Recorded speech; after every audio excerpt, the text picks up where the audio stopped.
Welcome to Stop Wasting Your Wine, a wine review podcast where we waste our wine so you don't have to. On this episode, we review a Douro red blend from Portugal.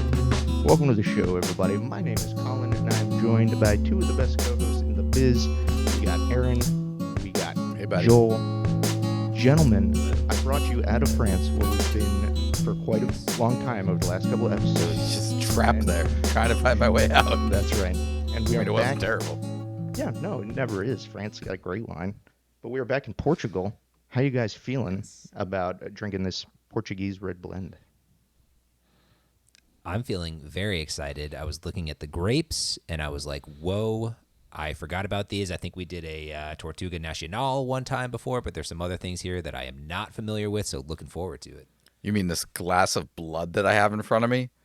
Like this is like a bold red. Like as soon as the black glass bottle, the heavy weight to it. This thing was just designed to be like serious, drank out of a goblet.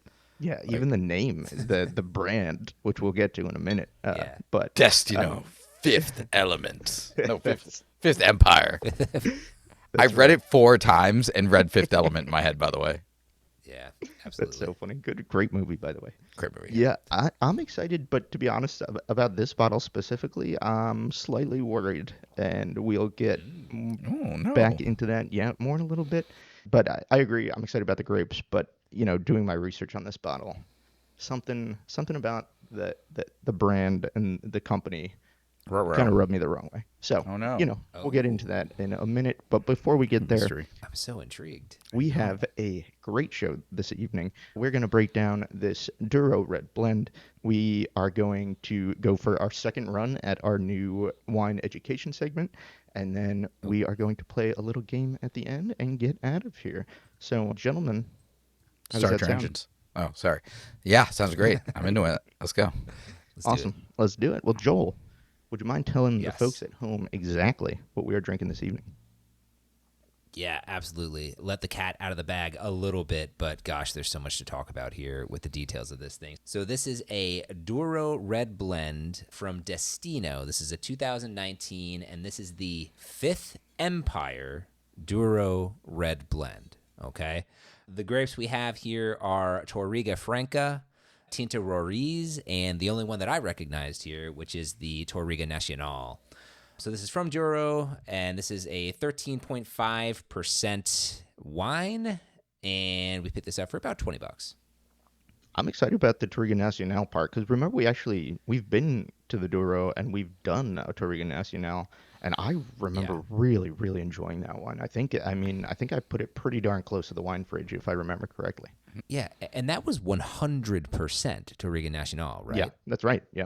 Okay. Yeah. So it'll be interesting to see what this brings to the blend. Again, really excited about the grape blend. This was my pick. Why I picked this one, we had just been kind of stuck in France for a while. The grapes were another reason why I wanted to come back again. I really remember loving that Touriga Nacional. And, it's just a country and a wine region we've really only, skimmed. So I wanted to try some more wine from Portugal, and that's why we are back there today. We always talk about whenever we go to these new regions or we try a new grape, we always talk about, I can't wait to come back and, dig a little bit deeper into this. And we're actually doing that right here. So I appreciate that. Thank you, Colin, and looking forward to this one. You read my mind, man, because especially Portugal, we've talked about how there are certain areas, countries, regions, and Europe especially, that are producing great wine, but because they are not necessarily a quote-unquote traditional wine region, they don't get the same love and attention.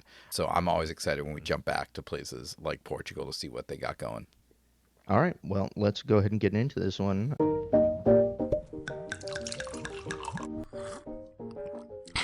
Tastes like wine. Joel, what are you picking up on the nose? Whoa, a lot. Everything. Yeah. The blood of my enemies. Okay, let me take a minute and just take all of this in. And then it's kind of like, have you ever traveled with the family and you bring in a bunch of bags and stuff into a hotel room, and then you're like, okay, I need to put this everywhere. But the first step is like getting it all in, and then you figure out what to do with it. That's kind of how I'm feeling here. Things are just flowing in here, and I have to parse this out. I say I'm really glad I grabbed as soon as I saw this bottle and kind of read a little bit about it. I grabbed my like handy dandy aerator to put on this because I feel like this is just one of those wines. I kind of wish we had decanters ready to roll and like really had an opportunity to break this bad boy down because there's a lot going on. Yeah, There is. but I'll tell you what is hitting me here is deep, big red fruit notes, specifically like a red cherry, like a deep red cherry in there. You guys picking up on the oak factor in here? Yeah, this is big time. this And one I has think that might be what's kind of clouding up some of the other notes a little bit. for too. sure, 100%. This I one have has to seen some imagine oak. if you cracked open the barrel itself and you kind of held the top of the barrel to your face, like you would just get a lot of this. I think, Colin, I'm also getting reminded a lot of when you kind of name like, the baking spices kind of aspect of a red wine. Again, I don't always know exactly what you're talking about, but I'm starting to remember when you say those things. And this strikes me as one of those big baking spices. And also, like Joel said, dark fruit, just a lot going on there that is deep and heavy. Yeah, for sure. It definitely doesn't smell like a light wine as far as flavor is concerned. It smells like this wine's just gonna absolutely punch us in the face when we get into it. Yeah. So Do you like Pinot Noir? This is not a Pinot Noir. Like, no, it's not. Well, for sure too. And then there's definitely, this is one of those ones too where like it's only 13.5%, but Yeah. it's sort of on the nose is hitting me like a 15 Sure. or so. sure. Anybody else getting that? you could tell Yes, me I'm this sure is some of that will any burn level off, of but- ABV, and I would believe you, right? Like you're like, this is 15.5%. I'd be like, yup. Totally. But I think the baking spices are a good call. The Yeah. the dark cherry. I'm getting some dark plum in there as well. Yeah. I think. But then there's also there is one kind of bright note picking through. I don't know if that's like raspberry or it's a lighter red fruit in my opinion. So it'll be interesting to see what that tastes like. Can I venture one more thing that I feel like this is always one of those last grabs that we have, but it's right there. It's that vanilla kind of over the top flavor. Yeah. It's just kind of hovering above everything. Yep. That's the oak for sure. And I'm going to say one thing that might make no sense here, but I keep going back and forth between like a dark red cherry and like a maraschino cherry. It's almost like there's both going on. And when you were saying there's some little, younger thing going on here too, I was like, oh, is that the little maraschino situation? But it's all to be very cherry. Yeah. Yeah, no, I don't hate that. It could be, and the blend is so interesting. They're three, bigger, well, two bigger grapes and one kind of nicer medium grape, which we'll talk about in a little bit. But it is super interesting because it feels really dark, but then there is that one thing, and maybe we'll get it more on the palate that kind of, you're right, whether it's a redder cherry or a different fruit. I don't know what it is yet, but it'll be interesting to see what it comes across on the palate. So let's go ahead and give this bad boy a try. Heck yeah. Wow. Okay. So one thing I noticed is the oak is, if I were a betting man, I would say this is American oak, because this doesn't have any of the finesse that French oak has. In French oak, usually that vanilla is a little bit more kind of like a hint of vanilla. It tastes more like real vanilla. This kind of tastes almost more caramelly, if that makes sense, than it does vanilla-y. So that's a unique influence right there. But we see right across the border in Spain, they use American oak quite a bit. So I'd be interested to see if that's what's going on here.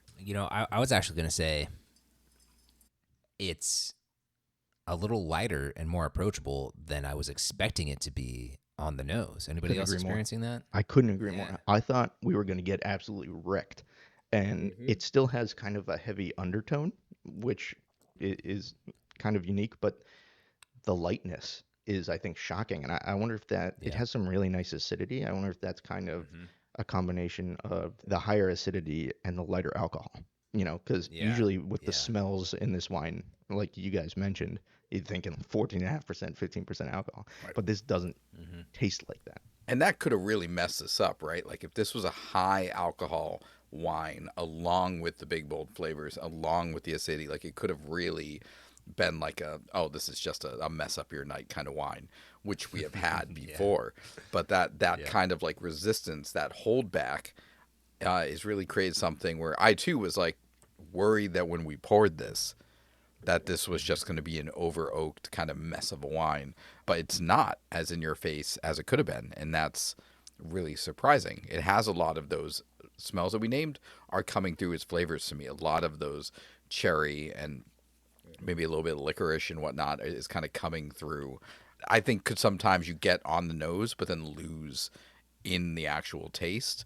There seems to be a really solid translation. I agree, and I would like to call out that you mentioned a little raspberry maybe poking through, Colin, when we were smelling it, and on the palate, way more, apparent to me. I also want to call out a little bit of like a rose, maybe. Just like a hint of floral, but specifically rose in there. I was gonna say, does this sound crazy to you guys? But that there's there's definitely a floral note in here that I'm getting. That's not like last week we had that aligote that was that very bright, almost wild flower field of herbs type thing going on. But this is definitely the darker. I think rose is a great call. That's good. You guys are really nailing that like sommelier sell right now, by the way. That would be a wonderful thing to bring over to a table and be like, are you getting the rose on this? Because that sounds ridiculous to me. And now that you've said it, now that you've said it, I'm like, shit, that is absolutely rose, and that's ridiculous. Isn't that funny? Yeah, and I love that. Here's the thing about this one too. I think we don't talk about like blending enough. Because we talk about wines being blends, but the act of blending the wine and bringing the different percentages together to make an interesting wine, like this does so much on the palate. I mentioned it takes you on a ride a lot, but like this, even I would say more so than the structure, because we haven't really even touched on that yet. But the flavors you have, deep dark flavors with some of those fruits, but then you have those lighter flavors. You got the floral, you got the oak, and it's just like the sip is very complex, and you can feel it all the way across the palate, which is really nice. Like you get a different experience in your mouth as you're drinking the sip, even onto the finish, which is more oak to me than it is fruit. But super unique way in which they blended this wine to make it really a well thought out wine. Yeah, and now you say that, bringing up the structure, this is not nearly as tannic as you would expect a big, bold red wine to be. And I didn't really think about that until now because I've been thinking so much about the flavors. And normally when we drink a big red, one of the first things I notice is the amount of tannin. And this has tannin that's way more aligned with what feels like some of like the Pinot Noirs and whatnot that we've had in the past than some of the big, bold reds.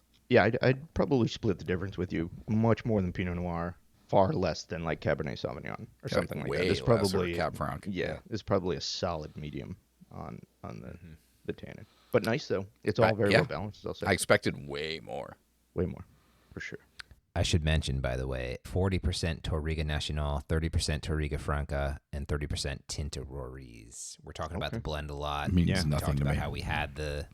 Well, we talked about the blend. We were talking about how we've had a Touriga Nacional. Yeah. Thought it'd be important that folks know the 40-30-30 split. No, that's awesome. Thanks for bringing that in. Cool. Mm-hmm. Wow. All right. So, a lot going on. I think we can all agree with that. This will be interesting to come back to in a minute too. Yeah. To see will if be. this one. Until I In the meantime, Colin, you got me on the edge of my seat earlier. Yeah, what the hell's wrong with these guys, how man? You had some thoughts about the brand, all of this good stuff. I cannot wait any longer to hear what you have in store. Sure. So I was just doing some research on the bottle. Even after I picked it, honestly, we had already locked this in for this week. It just looked interesting. So I went to the website, and there's no information about anything. It's just a one pager. With very little, there's no information about the wine. There's no information about anything, which to me not always necessarily a red flag, but it can be a red flag if, Sure. who knows who produced this or what that means. To me, it means big, giant winery that maybe bought this from somebody else and put it in a bottle. I don't know what happened, and there's no information to either back that up or otherwise. So, Right. I was worried that this was more of a brand play than it was a wine play, just based on what I found, or the lack of information that I found on their website. Or could it be that they're so ingrained in the winemaking process that they don't have time time to learn the website Can't be making aspect of websites. things? Listen, right? that could absolutely be the case, but just initial thought, I was a little scared. So, we'll see if this wine, after a little more discussion, maybe a little time in the glass, proves me wrong. No, I think that is super fair.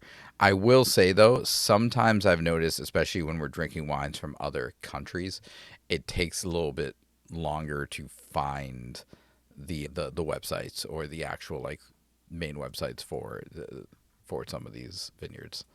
Yeah, and a website's not everything. I'm not trying to argue that you should base your wine purchases on whether or not they have an interesting website. If they got a shit website, it's 2025. What's going on there? Yeah. That was kind of Word, my I heard argument. that. But so that was the only thing that kind of gave me haste. But again, super exciting bottle, and I'm glad that we're talking about it because there's a lot going on here. So Yeah, baby. cool. All right. Well, let's go ahead and get into our new learning segment. This is the only thing you will learn.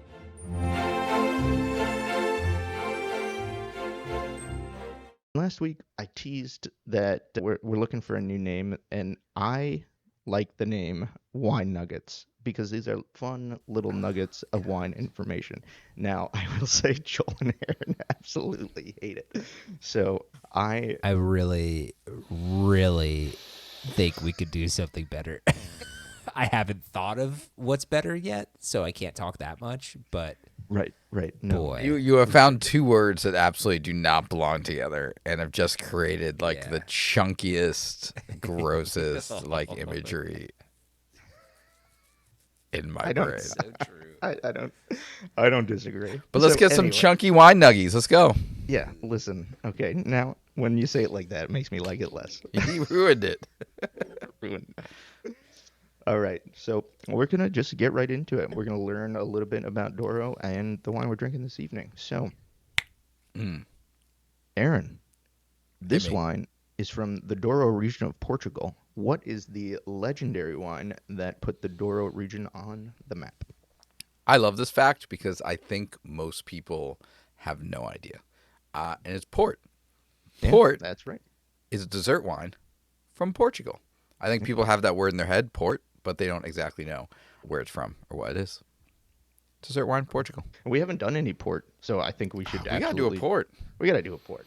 I'm not a big dessert wine, I'm not a big fortified dessert wine fan, but we should get one on the show. But I feel like port is one of those things that for whatever reason, we all have that word in our brain, but I don't think I've ever tried port. Have you tried port? Do you know what I think it is? My dad loves port, so It is a generational thing. I think it might be, honestly. I think the older generation loves port. Joel, have you ever tried port? I have, but yeah, I can't say that I know much about it. I've had it at dinners and been like, oh, this is very sweet and oddly very good with this dessert. But that's about all that I can say. We'll do a port and dessert episode. Excellent. Yeah, All right, Joel, harder question. Ready? I think that's a great idea. Yeah. We mentioned this is a blend of Touriga Nacional, Touriga Franca, and Tinta Roriz. What's each grape bringing to the party, Joel? Yeah, I think it's really interesting that we have such a equally balanced mix of these three grapes. And listening to what we were calling out was really interesting because the Touriga Nacional brings a lot of that just kind of power and structure. It's got those high tannins that, Aaron, I know you love, love a good and tannin. a lot of that bold, darker fruit that we were calling out. The Touriga Franca, this is where some of the finesse, some of that, the floral notes and some of that smoother texture were coming into play, and also typically brings along a kick of some of that acidity that we called out to that might be cutting through some of the expected big boldness that we were all kind of thinking. And then the Tinta Roriz, just a really nice kind of backbone to everything. Lots of tannins, a little bit of more some of those earthy notes that you might see in a blend like this. And interesting thing about Tinta Roriz too, great grape to lay down and put a little age on. So this might be something that you might want to think about doing that with. Speaking of these grapes, by the way, interesting fact. Sometimes we talk about how there's a grape that's called one thing in one country, one thing in another. We have in one of these grapes in this blend that going on. Double agent. Colin. Yeah, I love that. Colin, any ideas who might be the double agent in this blend? Yeah, I was excited at the beginning of the show when you guys said we've only tried one of these grapes. We've actually tried two of these grapes, and the other one we absolutely love because Tinta Roriz, better known in Spain as Tempranillo. Gosh darn it. Love that. I got. You did get got. Love Tempranillo. That's absolutely. Our favorite Riojas are Tempranillo wines. So fun. And even that goes to the aging potential. What do they do in Rioja? They age Tempranillo. So fun how that all comes together and some neat facts there. It's delightful. It is delightful. And Aaron, we've talked about the blend quite a bit, and it is quite the unique blend, although we've known more about it than we even thought we did. What can we expect from a blend of the wines we're drinking this evening? Well, I mean, so we've already kind of named that, we want a full body wine here, and it's going to be rich fruit. It's going to have that kind of floral lift to it. And the tannins are there. It's like firm, but it's not big and overwhelming like some of the other big reds we've had. And as the resident food expert on the show, I would just also name that I would rock the heck out of this wine. Oh, I thought we were playing Spot the Lie. My apologies. I thought I sold that really well. Look, man. Boom. But look, regardless, there's one thing that I know, and that's grilled meat. Like I don't have the widest spectrum of food, but like I will grill up a steak, grill a burger, and I would rock the heck out of this wine with a steak. Holy crap. Yes. Or a charcuterie board with some cheese going on. This would just be delightful with all that.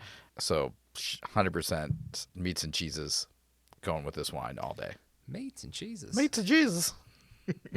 That's awesome. Love it. Fantastic. Well, those were some really good wine nuggets. Nuggies would probably go great with this wine. Listen, we still need help naming it. So if you have a better name than wine nuggets, which I'm sure anybody can come up with, let me know. This is a help, cry for help. But until then, wine nuggets. All right.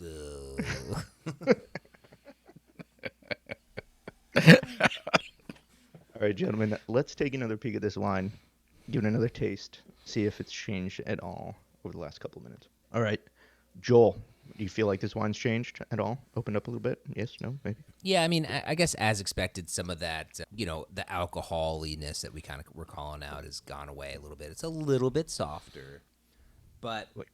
Totally, I agree, absolutely. And if anything, too, like I'm not really picking up on anything new. What I might be picking up a little bit is it's a little bit more of that floralness taking center stage. I was thinking the same thing. Than the fruit. Yeah, it's coming forward a little bit more.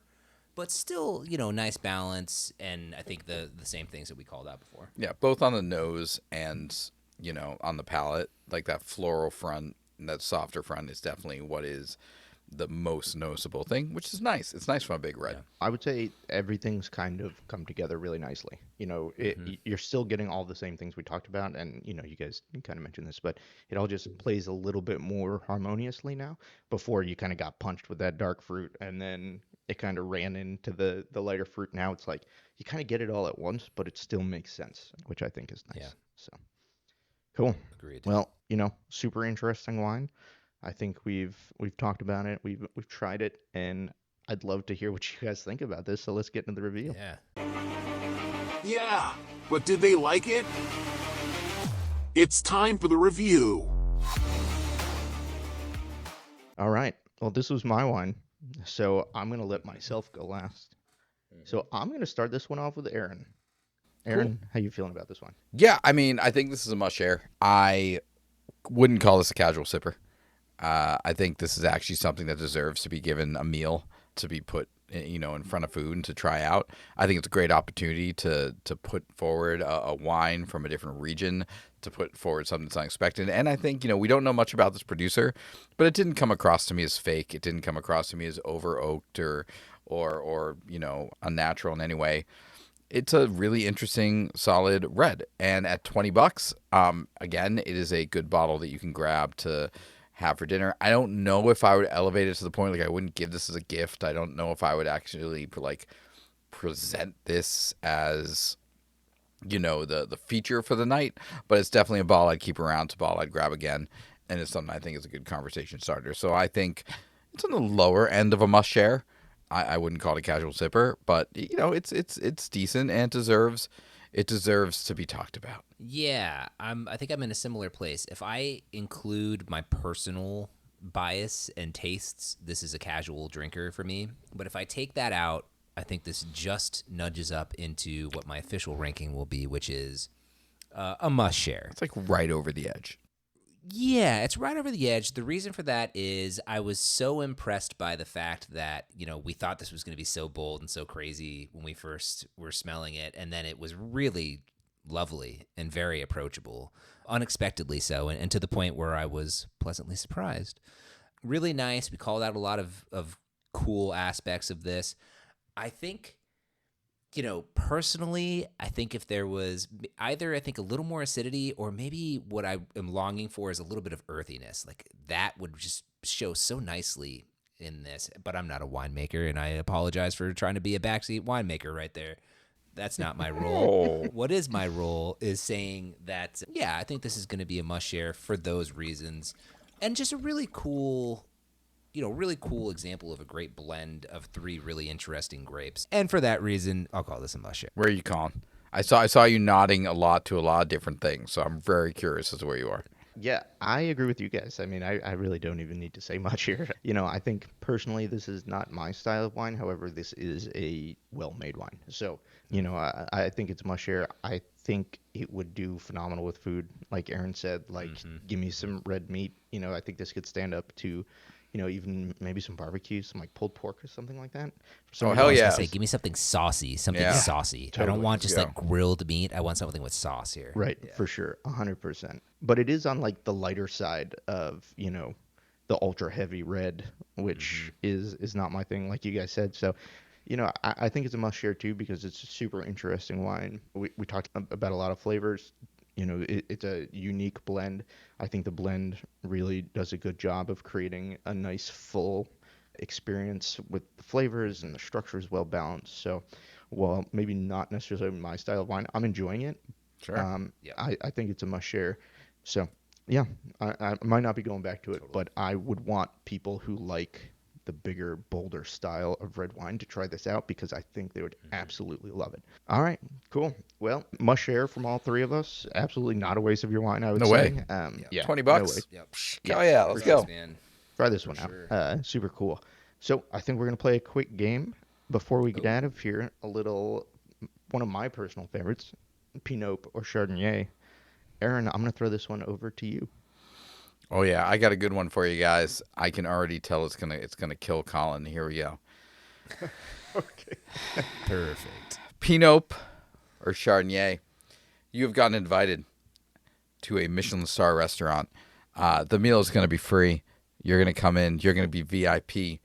You're going to be treated like the best on one condition. When the sommelier comes over to your table, they are only going to offer you box wine to go with your Michelin-star meal. And they are going to very seriously talk to you about that box wine. And you must engage in a conversation with that sommelier, assessing the quality and excellence of that box wine. PiNope or Chardonnay, do you engage in that conversation in order to get your Michelin-star meal? Joel, I'm going to go to you first. I'm going to let Colin sweat for a little bit. Absolutely. What you're offering me right here is dinner and a show. I'm part of the show, but you're giving me an amazing dinner and hilarious, I don't know, content for the night. Yeah, absolutely. Let's do it. For sure. I agree. I don't even need the wine. If you're giving me Michelin-star food, I'm there. Dude, I like to eat. So, No, but the wine, you have to engage with the wine. That's okay. And you I can have talk, to. Bro, I can talk BS I will about go box deep wine. on Franzia for 2.5 hours if I'm eating a delicious meal. That's fine. Let's go, man. No, That's for great. sure. What you want to talk about? Why White Zinfandel's the best wine in the world? Let's do it. I'm here. Sorry, Mom. That's right. I'm sure it's great, especially with ice cubes. Well, that's the only way to do it. Anyway, yeah, no, huge Chardonnay on that. I mean, I'm taking Huge the dinner Chardonnay. Yeah, and the awkward conversation. Let's do it. big time. Amazing. Aaron? Amazing. Aaron, what do you How about think, buddy? What are you doing? I mean, I would be stoked about the free box wine. Like, guys, I find out about the food later. Like, I was like, you guys are giving me wine? This is great. That's such an Aaron answer. Here's an $800 dinner, but we get free box wine. on Free there. wine. Free wine. Free wine. Absolutely. 100%. I'm a simple beast. That's awesome. Cool. There's nothing wrong with that. delightful. Fantastic. Well, we right, figured out. guys. We figured out how to make box wine just the centerpiece of your meal, and just have to have a free Michelin-star dinner to go along with it. I'm there. So, any of you Michelin-star chefs out there listening to our show, have us over. Yeah, we'd love to come love to and chat. drink the box wine. Yeah, let's do this. Fantastic. All right, fantastic. Well, awesome. Thank you, Aaron. That was a lot of fun. Great episode, guys. I think we did it. Yeah. Aaron, you want to take us out? Yeah, I would love to. And I have an ask for our listeners. If you're still listening right now, thank you so much. We know we have some dedicated fans out there, and we appreciate you so much. Our ask, not to ask more of you. Listening is such a gift. But if you're hanging around and you're willing to just do one more thing for us, we just ask that you would share a link to our show, whatever platform you use, whether you use Spotify or Apple Podcast or YouTube, whatever it is. If you would be willing to use your social media to share our show, spread the love, spread the news, we would appreciate it very much. Yeah, and we appreciate I'm the hell still out of you here. guys. Okay, And go. I just wrote it down on my to-do list. I'm going to share this with First time for everything. some friends. That's true. Absolutely. That's true. He's never on social media. Anyway, we really do appreciate you guys listening. We see the numbers every week, and we know you're out there. So thank you guys so much. And again, awesome episode. Just a lot of fun. So thanks again, and we'll see you next week for another amazing episode of Stop Wasting Your Wine. Bye, y'all. And remember, stop wasting your wine.